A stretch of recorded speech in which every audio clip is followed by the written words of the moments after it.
बे गामियाव गंसेबो गैखालायनाय रानजोबखाबाय रानजोबबाय गासिबो मोनसेबो दंफां गैला औ दंखलफ्राथ' रानजोबबाय नोंसोर गामिने बिराद खस्थ' मोनसै आरो साइकेलजों नारो ने साइकेलजों नारो पेटनि प्रब्लेम जादोंमोन आं ओमफ्राय डाक्टारा डायग्नोसिस बानायनो नागिरदोंमोन माने थैहांहां अबस्था जाखाबायमोन आरोना ओमफ्राय सारखौ मिथिनानै सारखौ न'आव लेंहरनानैहाय मुलि हैनानै मास मोनसेजों मोजां जादों आरोना दा आं मोजां देहायाव दं आरो बयनिसिमबो गोजोननाय जासिहरनाय थाबाय लोगोफोर दायो आं नोंथांमोननि गेजेराव मोननैसो आपडेट भिडिअ लानानै फैनो नागिरदों नोंथांमोना भिडिअखौ जोबजासे नायलां अब्लानो गासैखौबो मिथिलांजोबगोन ओमफ्राय बेजों लोगोसे सोरबाफोर आंनि चेनेलाव गोदानब्ला अनोब्ला आंनि चेनेलखौहाय साबस्क्राइब खालामनानै लानो हागोन जाहाथे आंनि गोदान भिडिअ आपल'ड खालामनायखौ नोंथांमोननि सिगांग्रो नटिफिकेसन मोनहैयो स' लोगोफोर भिडिअखौहाय जोबजासे नायलांनो हागोन मोननैसो आपडेट भिडिअ लाना फैदो आङो नायलांनो हागोन दा ओरैहाय माखासे मुलिफोरखौहाय लाबाय आरो आदाया नैबे आदायानो लादों नै ओमफ्राय आदा अबेनिफ्राय आं बाक्सा सिमला कक्लाबारि सिमला ओरैनो मा प्रब्लेम जादोंमोन ओरैनो टिउमार केन्सार माने बेदर जादों आरो देहायाव ओमफ्राय दा माबायदि जाखो आदा जानायाथ' दा इखौ जाहोनायनिफ्राय बारायनाया खमायदो सेफ जादो बारायाखै ओमफ्राय सानाय आलौनाया खमायदो आरो माने मोजाङाव फैबाय आरो ना एसे मोजां फैदों दा आगोलाव दावने अपारेसन खालामदोंमोन रङियाव रङियानिफ्राय माने अपारेसन खालामखांनानै केम' बिजि लाहोदो माने गुवाहाटि मेट्र' हस्पिटालाव बेयाव ट्रेन्सफार खालामना हरदो रङियानिफ्राय रङियानिफ्राय ट्रेन्सफार खालामना हरनानै नखान केम' लादोंमोन नखान केम' लाखांनायनि उनावबो आरो जाफिनदों माने केम' बिजि लाबाय थानायनि उनाव माने बेफोर साइडजों जाजा आरो बेफोराव ओमफ्राय बारा जानायाव आं आरो डिब्रुगड़ावबो माने आखुरिया मुलि लायनो थांदोंमोन बेयाव मास मोननै जाहोनानै माने बांसिन जेराव मेराव जालांबाय थादोंमोन जाखांनायनि उनाव आरो मा खालामबाय आङो बिबुरुवा केन्सार हस्पिटालाव बेयाव ट्रिटमेन्ट हैबाय बेयाव जिमानो लायो माने इमाननो माने बे बुस्थुआ बारायबाय थादों आरो बे बेदरा टिउमार बायदिया मोनसे अबस्था गैयै बायदि जालांबाय थादोंमोन ओमफ्राय दा मोजाङाव फैगासिनो दं ने उनाव नै दा बेयाव एसे जाहोनानै एसे बारायनायफोरा खमायदो आरो आलौनाय सानायफोरा खमायदो बेखिनियानो दा स्पस्त जाजोबाखै आरो 10 दिन बा 15 दिनसो जाबाय खोमा 10-15 दिनसो जाबाय ना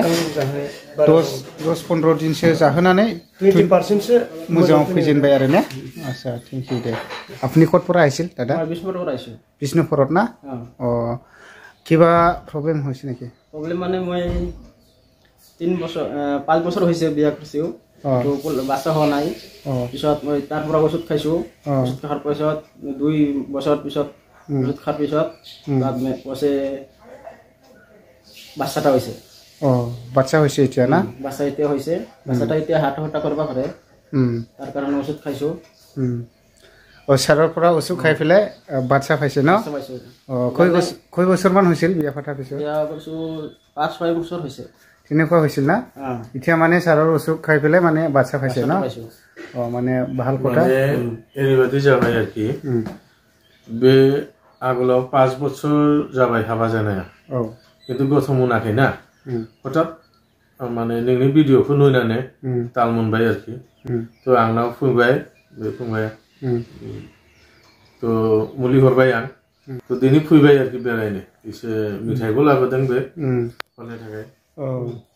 माने बासा मोननायनि नानि मोनबाय खुसिजोंहाय नानि मोनबाय लादु फैदों आंबो मोनजाबाय मिस्टि ओमफ्राय दा साबैसेसो जेनेबा साननि मुलिखौ जानानै गथ' मोननिफ्रा गथ' मोनगासिनो दं ओरैनो मोनगासिनो दं आरो भिडिअ मोनगोन दिनै फैनो गथा दङ आरो बेलासियाव मेरला दङ मानसिफोर लाजियो एसे केमेरायाव फैनाय আপুনি সেই লগতে আহিছিল না মই এই ভাইটিৰ লগতে আজি এইটো কথা গম পালো তাৰ ৱাইফৰ বাচ্চা হোৱা নাছিল ইয়াৰ পৰা ঔষধ লৈ খাই বৰ্তমান বাচ্চা পাইছে আৰু কি আচ্ছা আচ্ছা তো ভাল কথা তো ভাল কোনোবা যদি এনেকুৱা প্ৰব্লেম আছে ইয়াতে আহি ঔষধ খাই চাব পাৰে এইটো মই জনালো আচ্ছা কি বনাই আছে আজি মাছ বনাইছো দালি ভাজি আচ্ছা আৰু ৰুটি বনাইছো আচ্ছা কিসের পার্টি আছিল আজি আজি এই যে এটা লড়ার বাচ্চা হওয়াটা আছে লড়ার মানে তার মাইকি জনের আর কি ও একটু বাচ্চা পাইছে এই কারণে আহিছে আমার ঘৰত আজি ভাত চাত খাই যাব দিছো আমি আচ্ছা আচ্ছা আপনিও খাব না পায়েল পায়েলও খাব हाब ओरैहाय बुंलायनानै दं नै बेखौहाय आं बुंलायबाय थाला आरो ना नै बेबायदि आरो खौथ' मिन्थिखागौ मानसिफ्रा दा आं सोंलायबाय थाला आरो बुंलायबाय थाला एसे आं सारनाव सोंनि बेसेबांसोनि फानो बेखौहाय बेना आं 30-40% लेस हरगोन ए हौवाफोरनि थाखाय बेसेबां दामा 40% लेस हरगोन आं लेस बेसेबां जायो जेनेबा 550 हरगोन 550 ए आरो सोरबा दङबा फाननो थाखाय माने फाननो लुबैदों आं बेखौ आरो खमाव हरगोन आच्छा दा आं बेखौ बुंलायबाय थारा आरो नोंथांमोना बयबो मिथिखागौ कास्टमारनि थाखाय 500-550 ओमफ्राय एजेन्टफोरनि थाखाय सोरबा फाननो लुबैदोंबा आरो खमाव हरगोन ए बेनिफ्राय साबसिन दङ आरो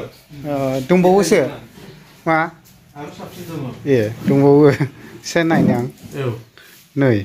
बेबो 50% आव हरगोन आं ए बेसेबां इयो दामा 1100 किन्तु आं 50% आव हरगोन ला बेसेबां जायो 550 ए एजेन्टनि थाखाय आरो खम एजेन्टनि थाखाय आरो खम ए गोबां मुलि सफैनो आरो मोनसे दङ हिनजावफोरनि आं देखायगोन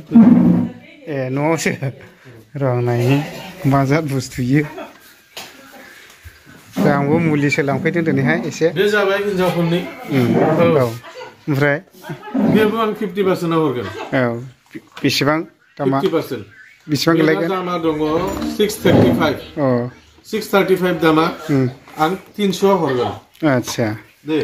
दा बिदि आरो ओमफ्राय नागिरदोंबा आरो 50-60 खम जागोन सोरबा फाननो लुबैदोंबा बेबादि मेल्ला प्रडाक्ट दङ आंनाव हिनजावफोरनि मा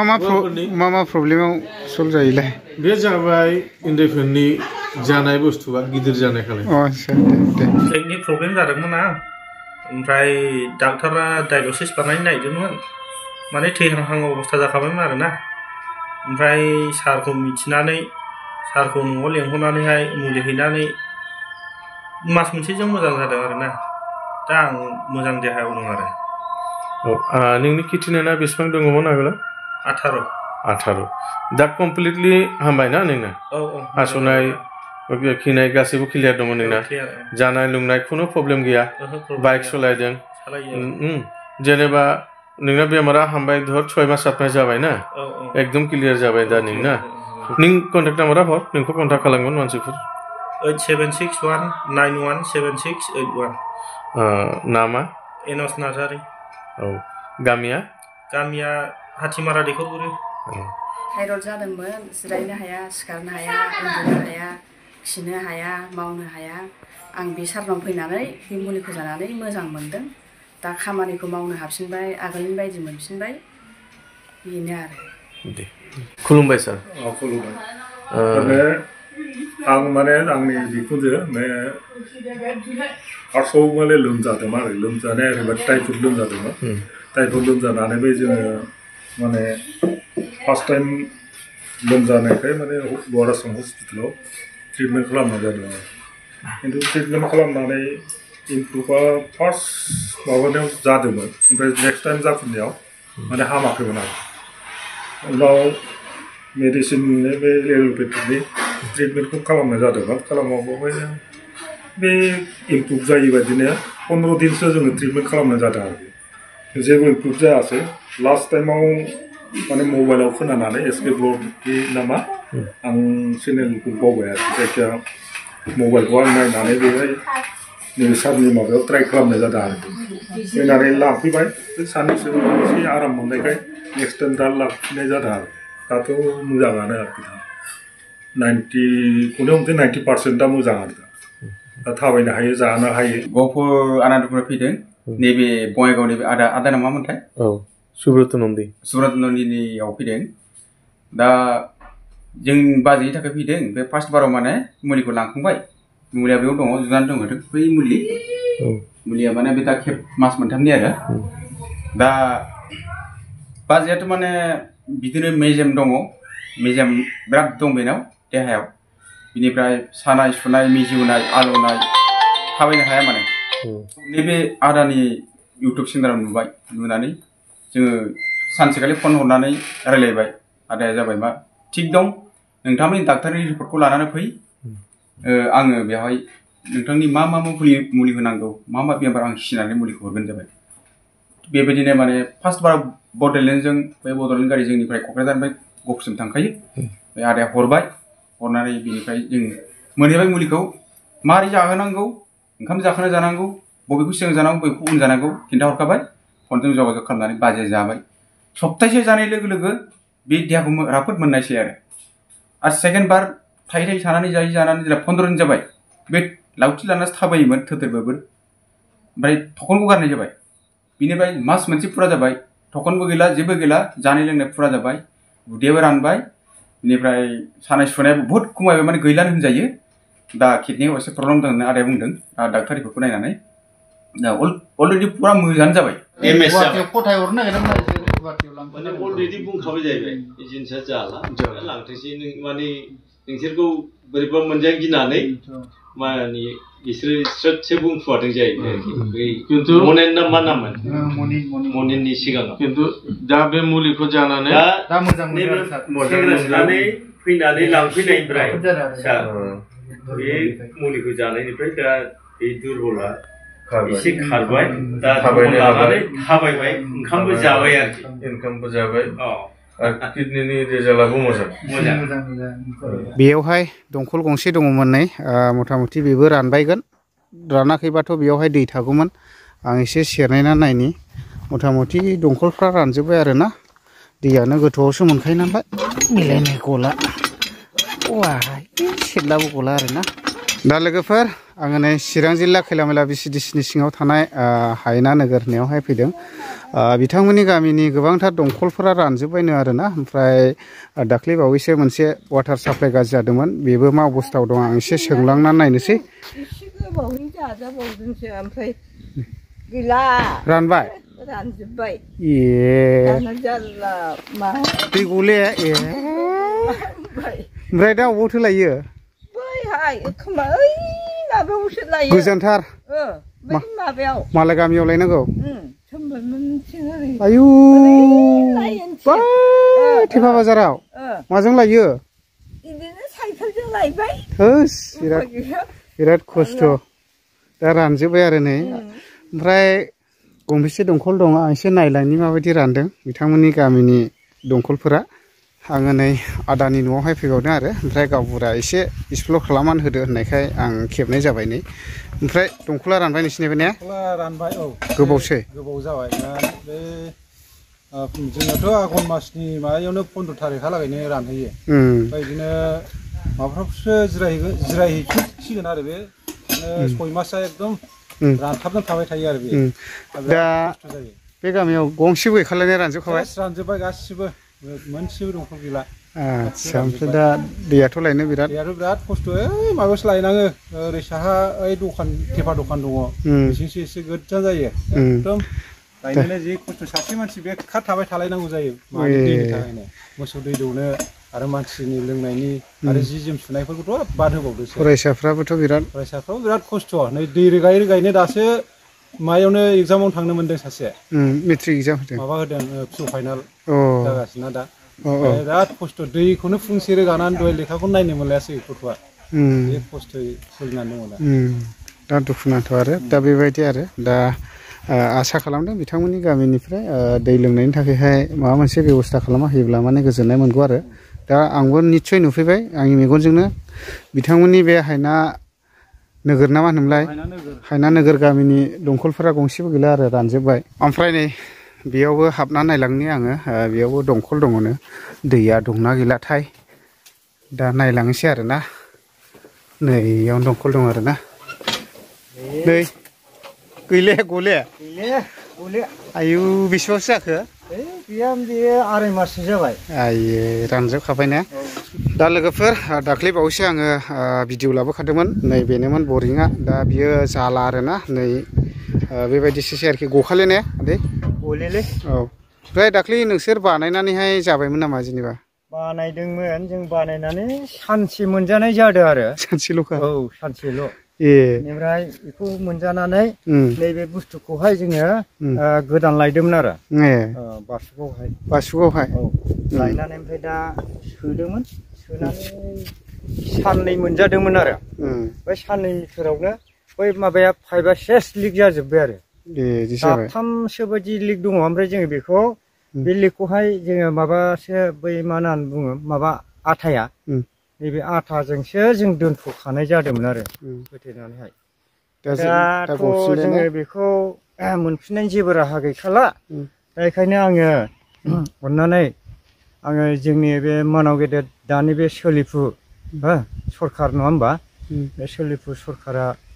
जेनाखि जोंनो अननानै जोंनि जाहाथे दै मोनलोंनायनि राहा नैबे गंसे नैबे बरिं दङ दोखानाय नैखौ जेन जोंनो दै मोनलोंनायनि राहाखौ खालामना होयो बेनि थाखायनो आङो नैबे जोंनि दा सोलिफु मानाव गेदेर सालायनाय गभर्नमेन्ट बिथांमोननिसिम आङो रिकुवेस्ट खालामनाय जादों बा आरो जों गामिनि साफ्रोमबो बे जाम्बा जाम्बिफ्रा गोजोननाय थागौ आरो दा आदैयाथ' बे गामिनि गावबुरामोन नामा गावबुराखा औ ओमफ्राय दा माबायदि जादों दै लोंनायनि जेंनाया दै लोंनायनि जेंनायाथ' जों दा उफाय गैया सासे मानसिया एकदम अलरेडि थाबाय थानांगौ जों थांदो नोङो 2 किल'मिटार बै जेनेबा 2 नं थाइगिरगुरि होनो जों बहायसो लायनांगौ बेनिफ्राय ओरै बे माबायाव मैनागुरियाव लायनांगौ बिथांमोननिया माने एसे दाखालिसो मावना होफैनाय माबा दं आरो बेबायदिनो बरिं कारेन्टजों बोखोनाय औ एखमबा कारेन्ट बन्द जायोबाथ' जों उफाय गैया डाइरेक्ट बै थाइगिरगुरियावसो लायनांगौ गोनां जायो आरोखि सानसे थानांखायो सासे मानसि गोजान गोजानसो लायखानांगौ ने दा जोंनाव गोबां फरायसाफोर दङ कलेज फरायनाय आरो बिदिनो हाइ स्कुलाव फरायनाय बिसोरो एखमबा दुगैनो मोना मानो मोना बेबायदिनो बुरला जाला फरायसालियाव थांनांगौ गोनां जाहैयो आरोखि दा बेनि थाखायनो आं खेबसेबाव आरो खावलायबावनाय जाबाय ओमफ्राय बाबु दंखला रानबाय नामा ओमफ्राय मास मोननै जाबाय ने ओमफ्राय नों मा क्लासाव फरायदों अ आच्छा ओमफ्राय दैयाखौ दा अबाव लायो गोजानावसो लायखायो माजों लायो साइकेलजोंसो ने ओमफ्राय नोंनि आब'मोना स्कुलाव थांदों माबा मेट्रिक एग्जाम हैदों दा नै बिराद खस्थ' जासै आरो दंखलफ्रा रानजोब्बाय आरो दा लोगोफोर हायनानोगोर गामिया बै नुहुरनायानो आरोना रोमै रोमै ओरै दावखोबोबाय आङो साहा थेफा बाजार जानानै ओमफ्राय नै ओरैहाय आब'मोनखौहाय लोगो मोनफैदों आङो दै लायदोंमोन नामा औ ओमफ्राय गोजानथार जासै ने गोजान जायो औ दंखलफ्राथ' रानजोब्बाय नोंसोर गामिने बिराद खस्थ' मोनसै आरो साइकेलजों नारो ने साइकेलजों नारो दा बेबायदि आरोखि नै नोंथांमोना निस्सय नुबाय माबायदि खस्थ' आरो बिराद नै गथ' गथाय बिखुङाव गथ' लानानै ओरैबायदि खस्थ' लायनानै जाफैनो गोनां जासै आरो दैखौहाय दुगैनायफ्रा माबायदि बेयावनो दुगैनांगौ फैनांगौ बिराद खस्थ' मोनसै ने रोगानायावनो दुगैनो बाल्थिं बुल्थिं लाबोफाखानांगौ नै जि जोम गासिबो दंखलाथ' गंसेबो गैखालाया नोंसोर गामियाव गंसेबो गैखाया टटेल रानजोबखाबाय रानजोब्बाय ओमफ्राय आं माखासेखौ खेबनानै लाबोखाबाय ओंखारगौ निस्सय दा बिदि आरो नै बेयावबो ओमफ्राय नै मादैया बेयावबो थाहैबाय आरोना नै बियो माने मोसौनो दै दौदों आरो बेबायदि रोगानासो दौनो गोनां जाखासै आरोना बिराद गोजाननिफ्राय जाम्फैफोरबो गैखा नालाय दा बेबायदि बरिंनि दैखौ लायनानैहाय दौनो गोनां जाबाय आरो दा फाइनालि दायो बिनानाव अनिमाखौ लोगो मोनफैबाय आङो नै बिनो मोनसे प्रब्लेम जादोंमोन मा प्रब्लेम जादोंमोन होनदों थारमाने बेनो चेनेला मनिटाइजेसन जाबाय नालाय ओमफ्राय मनिटाइजेसनखौनो अन खालामनो रोङामोन आरोना ओमफ्राय दा डलारा ओरैनो थांग'जोब्बाय ओमफ्राय दा फोरोंबाय रोंबाय आरो ओमफ्राय मा खालामफैदों होनदों नों इयाव गारि गोदान लानायनि एसे माबा